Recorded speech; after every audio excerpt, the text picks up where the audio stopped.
welcome to Sports Psychology. So just remember, even as I've told you in the first session itself, my whole psychology session will and surely revolve around the preparing yourself for competitive exams so that you can apply the practical based question. It will also revolve around giving you some skill set development which you can use it in your professional career. Okay, so these are two main areas. So you just recollect in every session.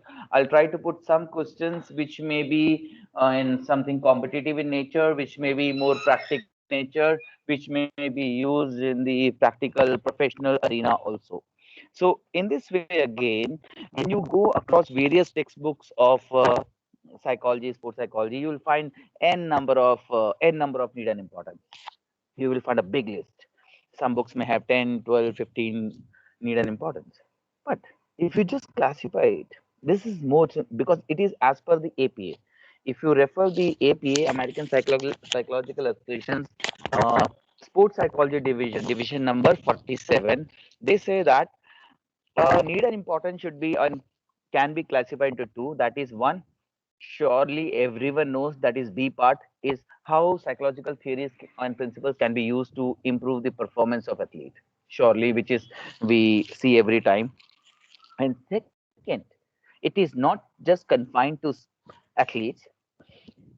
It is also about how people, individual athletes, when they engage in sports, competitive sports, recreational sports, in health and leisure activities, how are they getting the benefit of it?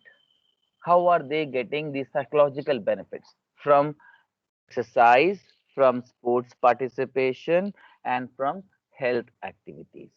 Okay, so these are the two classifications. And if you recollect, in the previous session, we talked about the first aspect, that is psychological advantages of sports participation.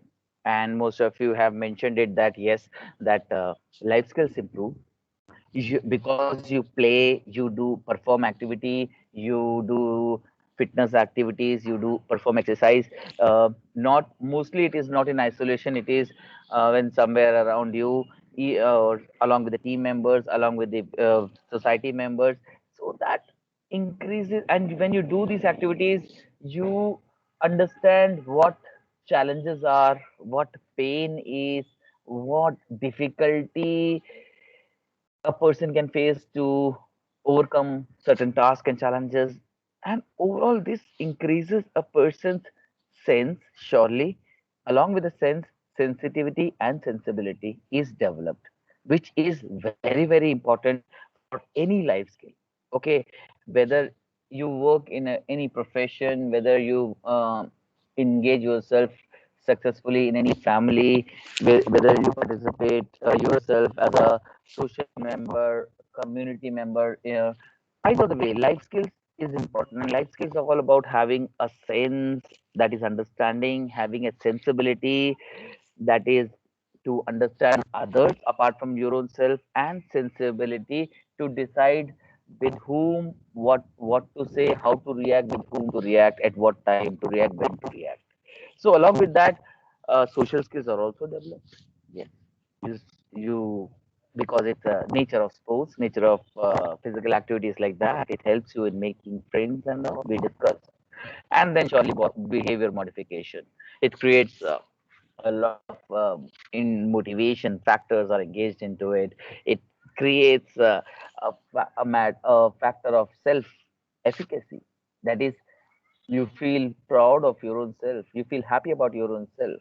Yeah, and then surely motor and cognitive skills, which is the next topic after this. This is all about the psychological advantages of sports participation.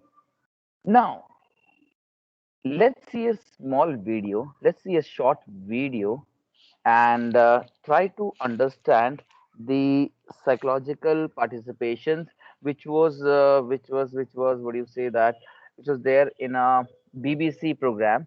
Okay, so this is a very nicely documented program. Listen to it carefully. It's a very short video. Let me try to play it out. Just give me a second. I'm out. And then after this, I will come to the need and importance of how psychological skills, psychological theories are used to improve the performance of athletes, which will be again a wonderful experience. Let's see how we do it up. Let me once again share it out.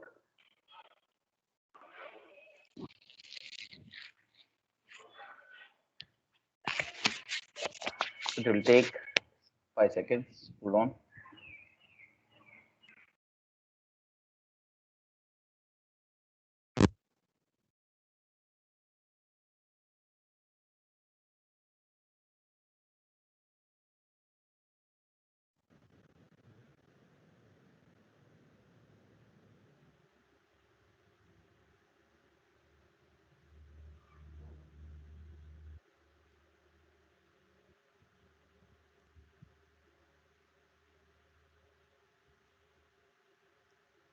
Yeah, do let me know. Do let me know if you are not able to listen to the audio. Are you able to see the screen? Are you able to see the screen? Yes? Yes, Can some, sir. Yes, sir. okay. Okay.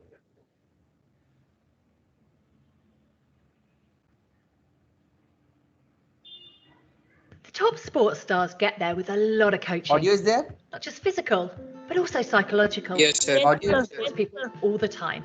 And here are a few secrets from the world of sports psychology. And it turns out these tricks are equally relevant in everyday life. Tip 1. Being nervous is good. So next time you feel really nervous, try it. Might sound a bit strange. I promise you it works. Tell yourself, I am not nervous, I am excited. Why does this work? Well, we all get I anxious hope and you nervous. saw this video last time. Yes, So sir. Yes, we, sir. we yes. Okay. I am moving ahead with another video, but before the video, let me come up with the second element. We said that performance enhancement of athletes. Now, this is something very good because when you work in profession, dear students, when you work in the profession either as a sports director, as a teacher, as an expert, as in a sports management, you have to use the psychological skills whatever we are learning here and whatever we have learned in the previous semesters in the previous programs to help athlete overcome various number of issues. Now when we talk about those issues, how to help the athlete improve the performance, one of the most important aspect is to help athlete with the coping skills, developing the coping skills to deal with the setbacks and the errors. It is also important for physical education and sports professionals to help athletes build up confidence using the principles and theories of sports psychology.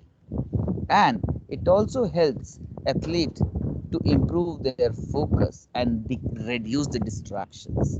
And surely, definitely, it helps to control the emotions. If you recollect, since morning Indian Australian match, third test match, fifth day, if you might have seen, it was a roller coaster.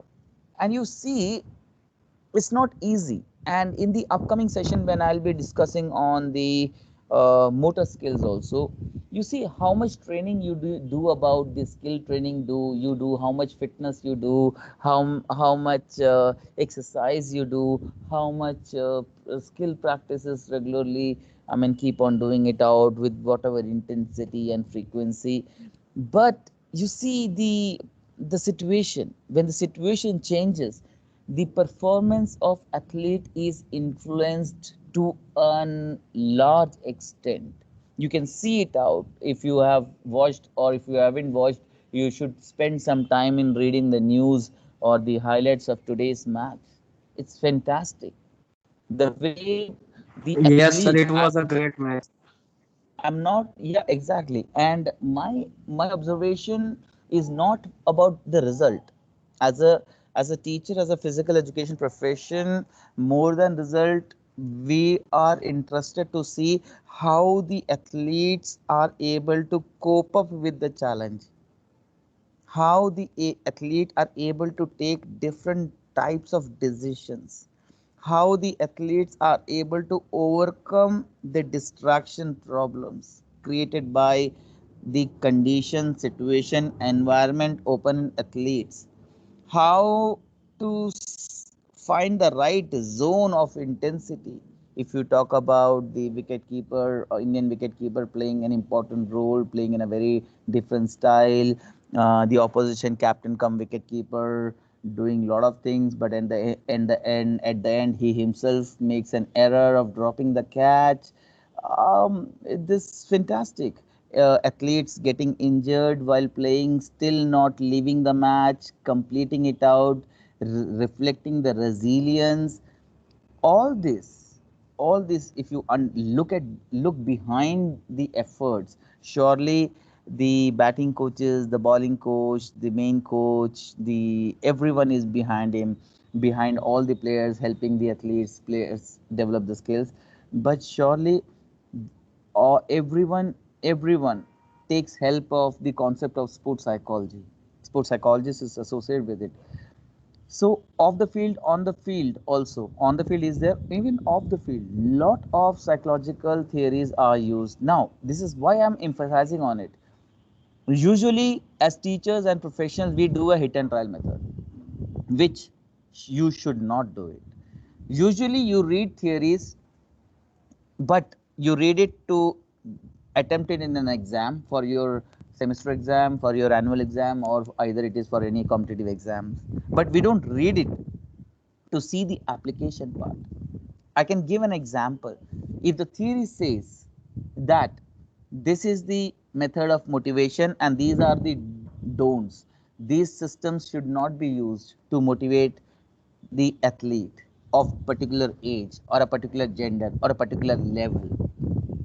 You should not avoid, you should avoid those systems which are not to be dealt. It's very, very important.